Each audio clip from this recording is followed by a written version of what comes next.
Bismillah, Assalamualaikum warahmatullahi wabarakatuh. Apa kabar Nanda? Hari ini kita akan lanjutkan ya kembali pelajaran kita tematik. Hari ini tematiknya adalah muatan bahasa Indonesia. Ya. Nah, yang akan kita pelajari yaitu mengenai membuat ringkasan dari teks bacaan. Nah, perhatikan ya. Kita dapat lebih mudah belajar dengan cara membuat ringkasan. Ringkasan adalah penyajian bacaan dalam bentuk yang singkat ya. Jadi bacaan yang panjang itu bisa antum singkat, bisa antum pahami jika antum ringkas ya. Nah, agar dapat antum membuat ringkasan yang baik, maka mari kita perhatikan cara-cara berikut ini. Yang pertama, antum harus membaca naskah aslinya ya berulang-ulang.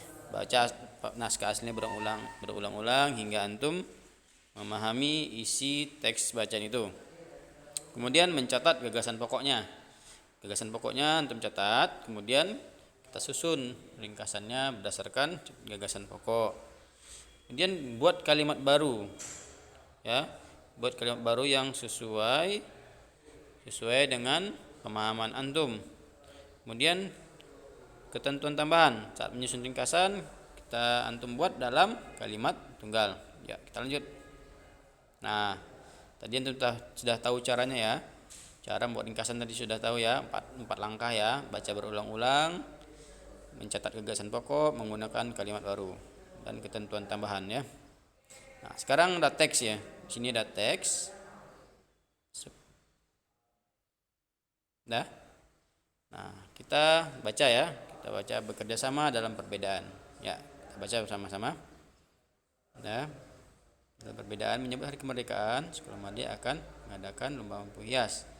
Lampu hias yang dibuat harus berbentuk menarik dan unik. Murid-murid diperbolehkan bekerja sama ketika membuatnya.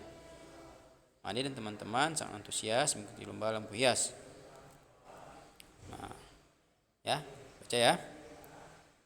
Sudah? Baik. Dan Nana baca? Ya, kalau apa? Kita lanjut ya. Nah, kita sudah membaca teks bekerja sama dalam perbedaan bersama-sama. Nah, kita sudah membuat ringkasan. Ayo kita tentukan cara membuat ringkasannya ya. Oke, begini caranya. Gagasan pokok paragraf 1. Paragraf 1 kita lihat ya. Paragraf 1 mana tadi? Ya, ini ya. Ini paragraf 1. Menyambut hari kemerdekaan, Sekolah Madya akan mengadakan lomba lampu hias. Nah, apa kalimat utamanya? Gagasan pokoknya ya, gagasan pokok. Gagasan pokoknya adalah lomba lampu hias di Sekolah Madya ya. Ya, paragraf 1 ini. Nah, ini dia paragraf 1. Nah, apa gagasan pokoknya? Yaitu lomba lampu hias di Sekolah Madya ya. Itu gagasan pokok paragraf pertama.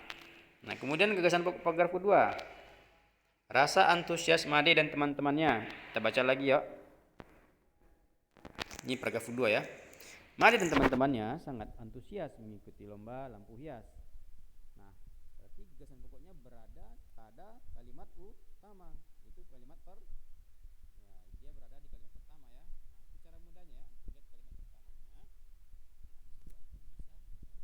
Melihat, mengetahui gagasan pokok. Oke. Sudah. Sekarang gagasan pokok paragraf ketiga. Perbedaan agama tidak menghalangi sikap saling bekerjasama. Kita lihat paragraf ketiga yang ini ya. Ini. Siang itu Madya dan teman-teman sudah mulai mengerjakan lampu hias. Madya meminta izin sebentar karena harus beribadah terlebih dahulu. Nah, berarti dia mengenai perbedaan agama ya. Jadi perbedaan agama tidak menghalangi sikap saling bekerja sama. Nah, gagasan pokok paragraf keempat. Paragraf keempat. Menjelang sore, lampu hias mereka sudah selesai. Sekarang mereka siap mengikuti lomba.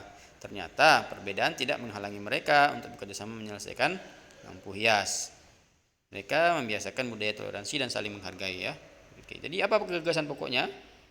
Membiasakan budaya toleransi dan saling menghargai ya. Nah, antum sudah mendapatkan gagasan pokok paragraf pertama, gagasan pokok paragraf kedua, gagasan pokok paragraf ketiga dan paragraf keempat.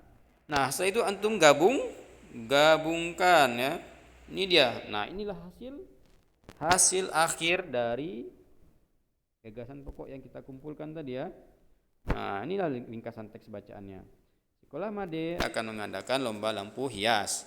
Made dan teman-temannya sangat antusias mengikuti lomba tersebut. Ya, ini kalimat kedua. Gagasan pokok paragraf kedua. Jadi antum susun kembali berdasarkan urutan paragrafnya. Ya, mereka bekerja sama membuat lampu hias meskipun berbeda agama. Saat Made meminta izin, teman-temannya memberikan izin untuk beribadah. Ya. Nah, terakhir paragraf keempat, gagasan pokok paragraf keempat, membiasakan budaya. Nah, mereka menunjukkan sikap toleransi dan saling menghargai di tengah keragaman agama ya. Di antum pahami lagi ya, baca lagi teksnya berulang-ulang agar antum paham bagaimana cara membuat ringkasan suatu teks bacaan. Jadi intinya antum susun gagasan pokok tiap paragraf, kemudian antum susun kembali berdasarkan urutannya ya. Nah, beginilah hasil ringkasannya ya. Nah, semoga Anda paham bagaimana cara membuat ringkasan teks bacaan. Ya, semoga kita selalu sehat dan berdoa kepada Allah agar selalu di dalam lindungannya. Amin ya rabbal alamin. Assalamualaikum warahmatullahi wabarakatuh.